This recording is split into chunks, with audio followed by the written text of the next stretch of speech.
Stoveleg Media, igniting conversation.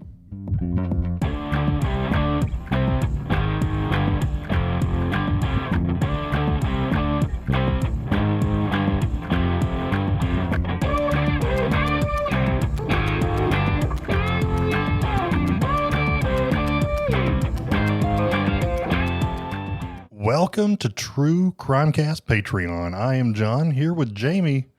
Happy July, man. It is July 1st, just a few short days away from a day off work for Dude, July it's 4th. way more than that.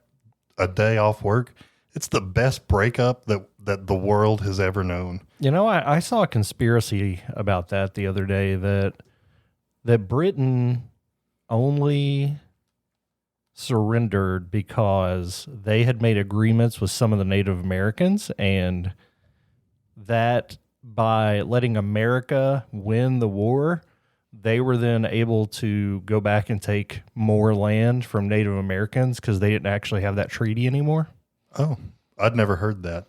I mean, think about it. How, like, they had enough bodies, right? Like, they could have just, run us out in the war. I know it was expensive, but if they really wanted to win, I don't know. You got to think that the most brave, strong, and daring jumped on a boat and left for native land. So Yeah.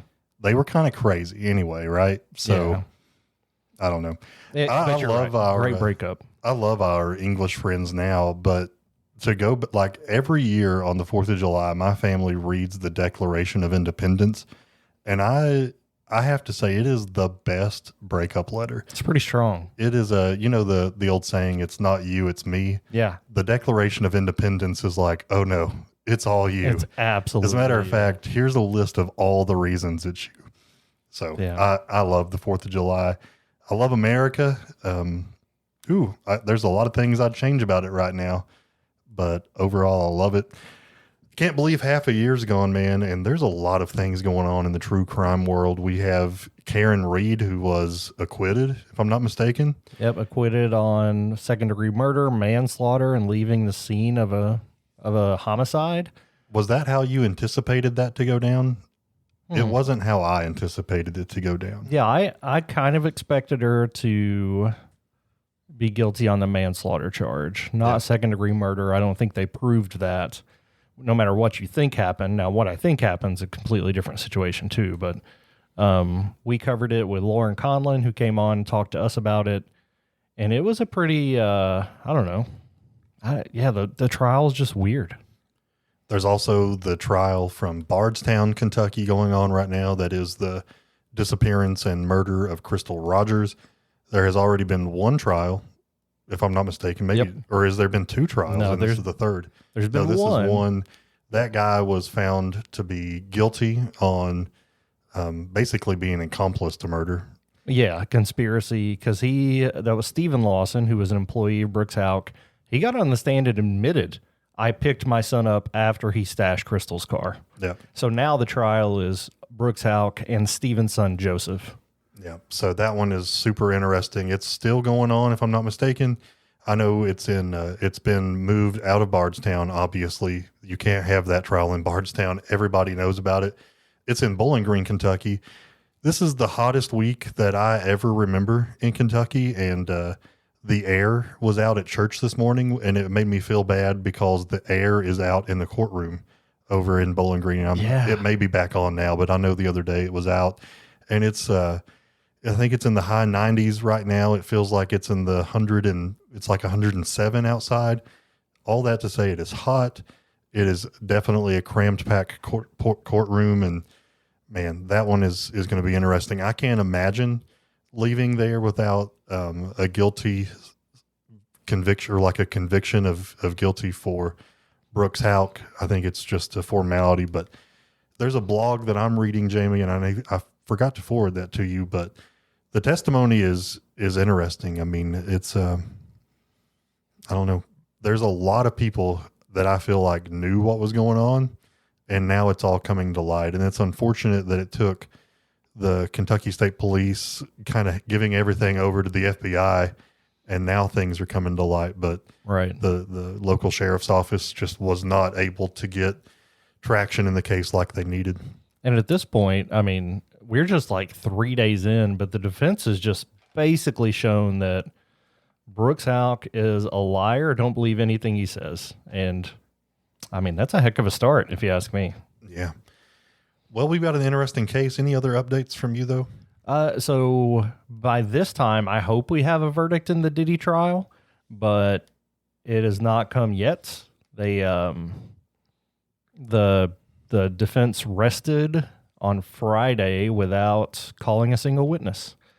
We talked to Old move, Cotton. Again, Lauren Conlon, who has been going to the Diddy trial every day, and she says she thinks he's going to walk on the major charges of racketeering and trafficking, says they really just didn't. Basically, they proved he was a jerk and has abused people sexually, which are both awful, and he should be held accountable, but not the major charges that they were hoping to bring him down on. That would be awesome to be able to be in the courtroom for a major case like that. Yeah, it is. So a little jelly of our friend Lauren, but super grateful that she keeps us in the know and that relationship is ongoing. Yeah, she's doing a great job, and she updates, I think, twice a day over on her social media, so super helpful. Yeah, it's a lot going on in the crime world. We tried to get Mackenzie on today to talk about her take on Scott Peterson, but we were unable to make that happen this time. I think we're going to get her for next month, though. Yeah, hope so. She's been crazy swamped, so I think sometime this month we'll be able to have that conversation. So I'm interested. I think the guy's guilty. She seems to differ in my opinion. And we've had some communication from others who I think are more in line with her. So, I mean, I'm not mad about it. I'd love to hear why your take is what your take is, you know? Yeah. So, all right, man, this is a case. I told you off the air, like, I don't think it's intentional, but we've been to Boston quite a few times. It's one of your favorite places. Yeah, it was not intentional. Our friend Ray was in Boston last week, actually, that comes on Bless Their Hearts with us sometimes. I'd love to get him back. I mean, if you've been listening to Bless Their Heart, we have a box full of Australian food over there. I really can't believe my fatness has not allowed me to open that. Yeah, it's pretty amazing that it's stayed there for weeks and weeks. So want to get Ray in here to try that. I think that'll be a whole lot of fun. So be on the lookout for that over on Bless Their Hearts. Jamie and I have been bouncing around some ideas for Left on Dead season 3. Yep. So I'm excited. I'm ready to go. Maybe that will take off soon. But regardless, we're going to Boston today, man. Why don't you get the ball rolling? All right. Today we're going back to Boston for a case that is, I mean, got kind of a controversial question of whether it's actually wrapped up or not. It took place from 1962 to 1964, and the city of Boston was gripped by fear, especially women who were being murdered in their homes under some pretty horrific circumstances. Now, the big issue with this is that this crime didn't necessarily affect just one group. The murder victims crossed socioeconomic boundaries, women from various backgrounds of various ages, different parts of the city. So in a lot of ways, they felt like, nobody's safe right now. And that's, I think, when we talked about the bomber, we talked about domestic terrorism. This is terrorizing a group of people. And it's interesting that it crosses so many different quote unquote boundaries, like socioeconomic, race. I mean, usually with like serial killers, it's a very specific MO. Like, I mean, not to stereotype, but it's like most often you see like lower income sex workers, right? But for this, it's across different backgrounds. That's interesting to me. And I guess if you're a lady living in Boston during that time, that means no matter who you are, where you are, what kind of house you live in, you're not safe. And that's the scariest kind of crime that I can think of. So, yeah, we're going to be talking about a spree of murders that was given the nickname of the Boston Strangler. Now, I can't say that with a straight face because of The Office. I mean, the Scranton Strangler. Yeah. But this is a real life situation in Boston. And that name would come to symbolize not just the murders themselves, but a complete and total breakdown of a city's sense of safety. And what makes this case a little unique is that the murders weren't happening in dark alleys or on back roads. They were happening inside women's own homes. The very place where people should feel safe and sound is now becoming the scene of just horrific murders. And for law enforcement, the pressure was relentless. There were no witnesses to any of these. There were very little physical evidence found at scenes. And the strangest thing for me is there were no forced entry in most of the cases. So the killer was either being let in voluntarily or convincing women to let him in their house. And either way, that's really scary, right? And we're to the point now where I can't remember every case we've covered. So every time we cover a new case, I have to go back to our archives and I search the title, if there's a moniker like the Boston Strangler, the names of the victims. And we have covered other stranglers, not of Scranton, but the Hillside Strangler, the I-70 Strangler. There are others out there, but this one is, somehow one that's not on the top of the Strangler list, which is unfortunate that there even is such a thing. So let's go back to Boston, 1960s. I accidentally said Boston. I didn't mean to, Boston, but I love it. Yeah. You wake get up, your car, go to the harbor. Go to the harbor, go watch the Sox. Every day you wake up and there's another headline about a woman who's been found strangled. He often left them posed in grotesque ways. And of course, the media is going to want to read our paper. So they're almost trying to scare people even more. It is the media's job to inform people to keep them safe. But the more details and the scarier you can make it, the more people are going to read your paper. So it really was like a fear-mongering epidemic in Massachusetts at this time.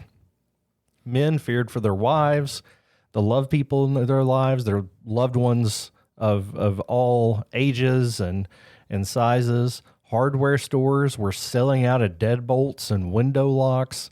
Self-defense classes were suddenly packed.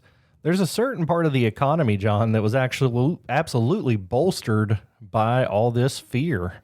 Yeah, but if I'm living back then, it's heartbreaking to see so many people living in fear, and it marks a change, right? I mean, little country towns were still not locking their doors. People just going to bed with their windows open, their doors open. But here you have people flooding the markets to go buy these things. It shows you just the contrast, right? Like people felt safe, and then now all of a sudden they don't.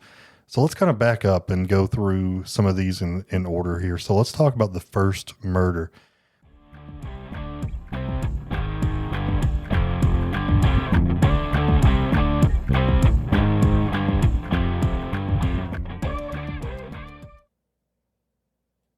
To finish this case, please visit patreon.com and search True Crimecast. And for as little as $3 a month, you have access to the rest of this episode and every other bonus episode we've ever created for our Patreon members. Until next crime, this has been True Crimecast.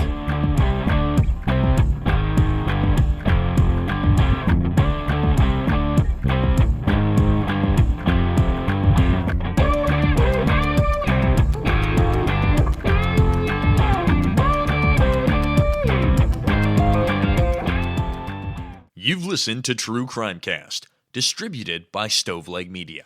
Check out stoveleg.com to find out more about your hosts and to find other podcasts to listen to. Stoveleg Media, igniting conversation.